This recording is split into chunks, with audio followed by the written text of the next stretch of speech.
de nomades pour s'installer et construire des villages. Bref, il devient un homme du néolithique. Et finalement, depuis ce temps-là, on cultive toujours du blé en Europe pour faire notre pain, du riz en Asie, du maïs au Mexique. Par contre, les céréales, elles, ont un peu changé, car l'homme, devenu agriculteur, s'est mis à sélectionner les meilleurs épis et n'a replanté que les meilleures graines. Sans le savoir, il a expérimenté les premières manipulations génétiques. Le grand responsable néolithique, c'est l'homme lui-même.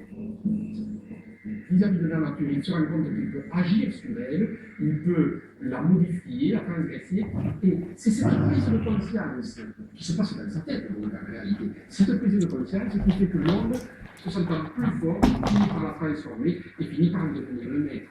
Et l'homme du néolithique n'est pas vraiment du genre écologiste. Pour faire des champs, il brûle des forêts. Et il doit cultiver toujours plus, car à cette époque, la population augmente sans cesse. Ainsi, il va commencer à transformer le paysage.